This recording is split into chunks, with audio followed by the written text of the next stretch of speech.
Hi everyone, welcome back to my channel. It's been a while since my last video. September was kind of a crazy month for me. I was a little unfocused and I was going out during the weekends, which is usually the time that I sit down and film a video. But I'm back and I'm going to share with you everything that I read in the month of September. So here's my little pile. I say little, but I mean still it's a decent amount, but definitely not the... I wanted to read more, but yeah. So if you're brand new, my name is Laura. I mainly now create manga related videos, especially on TikTok. Each and every single month I sit down and film a video just discussing everything that I read that month. Let's start off with the first thing that I read in the month of September, which is Skippy. Yes, I'm getting into it finally. Thanks to my friend Skippy Stuff, I got you to blame. So I read volumes 4, 5, and 6. I'm really enjoying this, honestly. It's really fun. Kyoko is a great female lead. And then you have Ren, who is just so dreamy. I love him. So yeah, I'm really enjoying it so far. And the 3-in-1s make it so easy to collect Skippy because it is a very long series. It has 46 volumes out in, well, is it 46 volumes out in English? Or I think 46 comes out in spring. I think that's the case. Yeah, so it's a very long series, but the 3-in-1s definitely make it a lot more manageable and less intimidating for someone like myself. So yes, I'm enjoying it so far. Then I picked up Midnight Secretary. This is an older josei title, early 2000s. Like both of these have the early 2000s art, which some people dislike. I happen to really like it. It is much more angular and the proportions are a little off, but it's okay. It's okay. It doesn't really bother me. So this guy follows a secretary who is assigned a task to basically be this guy's secretary. Duh. But there's a twist. He's known to be this womanizer and very intimidating guy, especially when compared to his brother, who's a lot more friendly, kind-hearted, still professional, but he's a lot less intimidating than him. And she discovers his secrets. So if you can't really tell from cover and everything, this is a vampire story. So I definitely brought back memories of when I was obsessed with Twilight and True Blood. More True Blood, because it can get a little spicy, definitely. This guy is rated mature, but it's not wrapped in plastic, so yeah, it gets a little spicy and definitely some vampire biting situations, but it's not, you know, it's not fire in his fingertips. It's not super graphic, but yeah, I enjoyed this. Some parts were unintentionally funny just because it is such an older title, so some things just don't translate very well, you know, in 2021. And homeboy, his proportions are super weird. Like he has such broad shoulders and like a big upper body, and then his head looks tiny. It kind of reminds me of like the Ninja Turtles. I know it's weird, but yeah, the proportions are a little off in this for the men. The girls, I mean, the girls are so cute and our female lead is so adorable. Like I have no idea how anyone can think she is ugly, even when she has, you know, her secretary facade with the glasses and the really tight ponytail. Like she's cute, she's so adorable. Just look at her. I think she's adorable. I did purchase the rest of the series. I was very intrigued by everything. And of course, you guys know that I love a good spicy read. So far, the first volume, I found it entertaining. So we're gonna continue and you'll hear more about it in the October manga roundup. You guys know that I love this series. Fly Me to the Moon Volume 7 came out. It's so cute. I love this series. It's not gonna be for everyone because it is very slice of life. It just, you know, you see them making dinner for one another and, you know, it's not the most exciting plot. By now I'm such a sucker for Tsukasa and Nasa Yuzaki, so I'm gonna continue to follow their journey and purchase the manga. I think they're so cute. They're so cute, and there were so many funny moments in this volume. You had them go to the movie theater to watch a Marvel movie, and he was just like, you know, Nasa Yuzaki doesn't follow pop culture. He just he's a very smart kid but does not really know anything about video games, manga, movies, none of that. So he spends the whole time just watching his wife, Tsukasa, the girl on the cover, just, you know, fangirl and cry and scream and, you know, just really experience the movie. So I thought it was cute and adorable. So yeah, volume 7 was great. Cannot wait for volume 8. Then we have Love of Kill volume 3. So I've spoken about this series maybe like 2 months ago when I read volumes 1 and 2 back to back. I wasn't a humongous fan of it, and I was kind of waiting to see if volume 3 would get me really hooked, and you know what, it did. I know I don't have too many annotations in this, but yeah, like it's starting to pick up really well. I'm definitely hooked. I actually just read volume 4 last night, and yeah, it's getting really good. So definitely has a very slow start with not much information about our characters, but as the series is progressing, you definitely get a little more information, but still not too much. There's still an element of mystery that, you know, has me very intrigued, but the action scenes are good, the artwork is amazing. Yeah, I have no complaints. I really did enjoy this guy. Without a doubt, my favorite read of the whole month was Given. I waited till volume 6 came out so I could binge read volumes 1 through 6. It was my first time reading Given and I loved it. It was such a great experience. You can really tell that I enjoyed this series by how much I annotated. There were a lot of moments that I considered to be turning points, a lot of beautiful artwork, dramatic moments, sad moments, some romance as well. So this is a BL that follows mainly our band Given, but there is also a band, especially in the 6th volume, that we follow as well.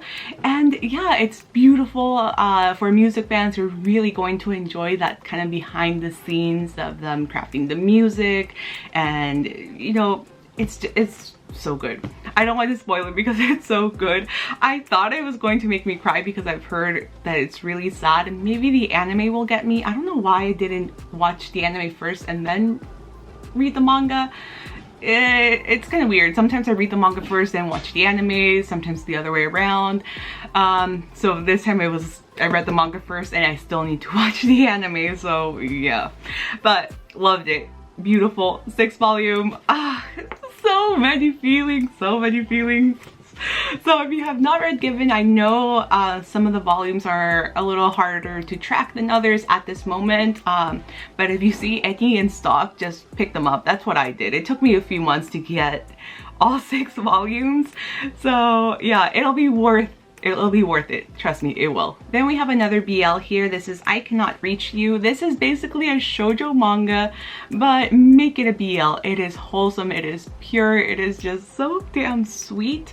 So you have 2 childhood friends who, you know, they're so young, they're kids, and they're still navigating through high school and puberty and wanting to get into relationships, but one of them has a crush on his friend and the friend is trying to figure things out, and he's kind of suspicious that his friend might have romantic feelings for him and he doesn't really know what to think.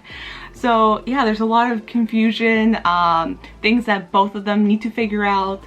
And yeah, I really did enjoy this. I already purchased volume 2, which I'm going to be reading very soon. And yeah, it's super cute, and the cover is amazing as well. The artwork is really pretty in this series.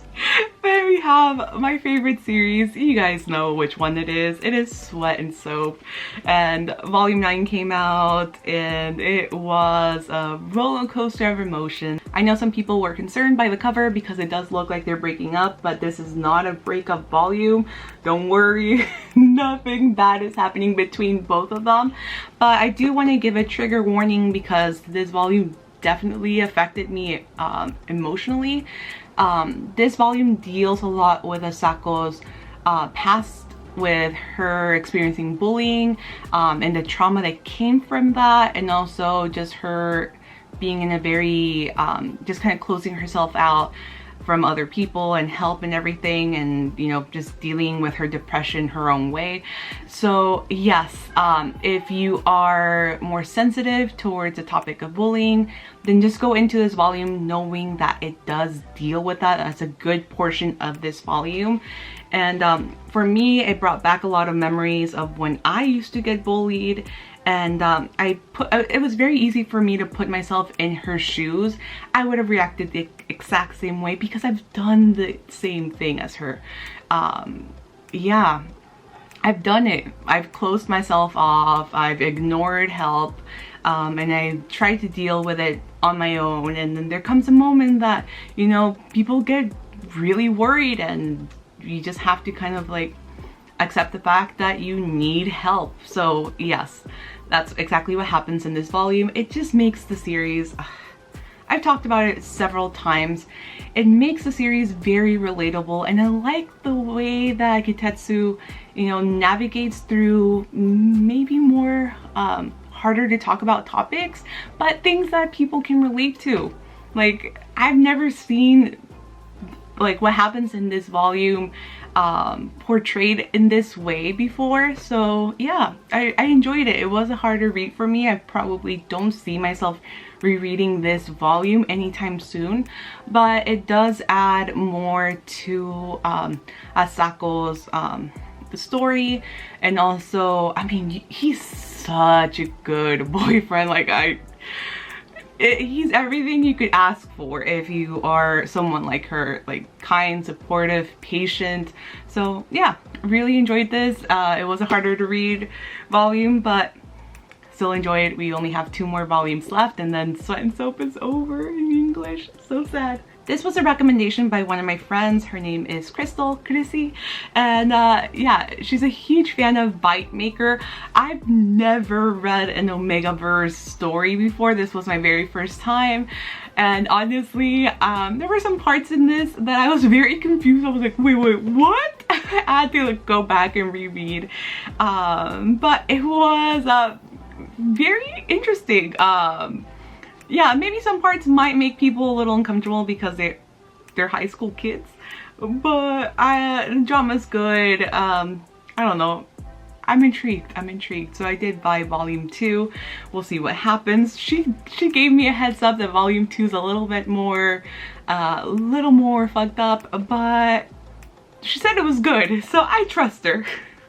I trust her. But yeah, if you haven't read anything about the Omegaverse and, you know, alpha and omegas and betas and all that stuff, it might be a little confusing, but I found it entertaining, so I'm gonna keep reading it. Then we have, this guy was so good. I spoke about it on my TikTok, but Fiancée of the Wizard. Holy crap, I did not expect to love this as much as I did. So this was a recommendation by one of my friends, Ash from TikTok. Her username is ash.otakugirl, and yeah, it was so good. So this is a romance isekai, but it definitely has shoujo vibes. If you're a fan of, I kind of feel like this is like a mix-up like a weird mashup of maybe something more like fantasy, like Snow White with the red hair, but definitely more emphasis on the fantasy, but mixed in with a little bit of an Incurable Case of Love. Male lead is, he's a classic tsundere character, very similar in personality to Dr. Tendo of An Incurable Case of Love. And also she kind of gave me Nanase vibes, just very optimistic and cheerful and very loving as well. So if you like that dynamic between Dr. Tendo and Nanase of An Incurable Case of Love, but wanted a different take on it, then this guy will be a good manga to check out. So as you can probably tell from the title, Fiancée of the Wizard, yeah, there's gonna be wizards and magic and monsters, and you know, it's a very fantasy world that we're in. But as I did mention, this is an isekai, so our main female character, she was killed off as a 30-year-old in Tokyo and then gets reincarnated into this fantasy world as a 3-year-old. So as she grows up, she still has the mind of an adult, but she has this body of a kid. So yeah, it's very interesting. I do love how their childhood friendship blossomed into a romance. It was just very sweet.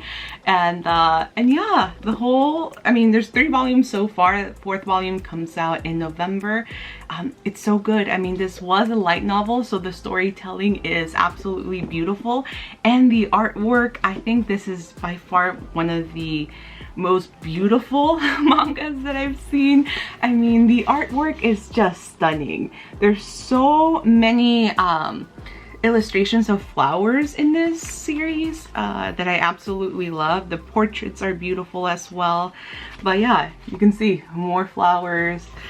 Let's see, this guy. This is why I annotate, because it makes it so easy to find exactly what you want. Their wedding, which you can kind of see on the cover as well. It is beautiful. Look at his expression.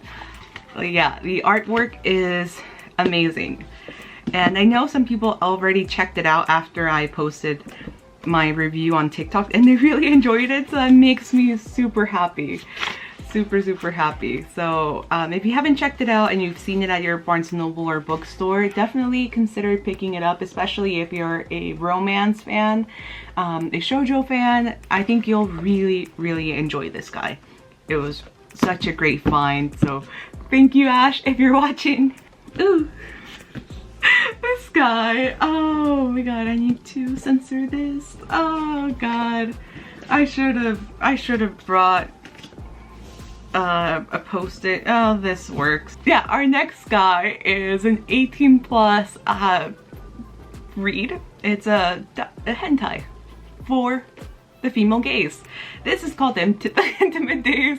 Yes, I do need to hold this card over it because she's fully nude. I cannot show the back because there is a whole booty exposed.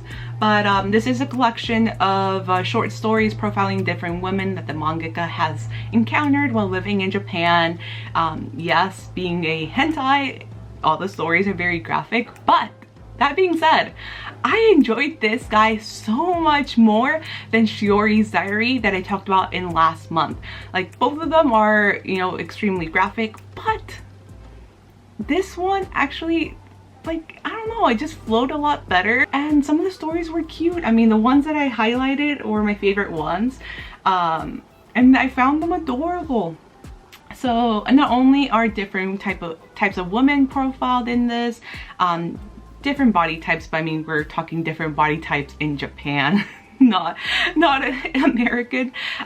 Different men are featured. The women have different, you know, careers. Some are, you know, working women, others are artists, others are students. All of the characters are adult. This one, you have an introverted office worker who just appears very stoic and, you know, indifferent about everything. And she goes to a wedding where she, you know, dresses up all fancy and stuff, and one of the guys that she works with becomes very intrigued, but then, you know, once she, you know, takes all of that off, you're left with this very disinterested office woman. But yeah, despite her very stoic appearance, she's actually quite a dominant person in the bedroom.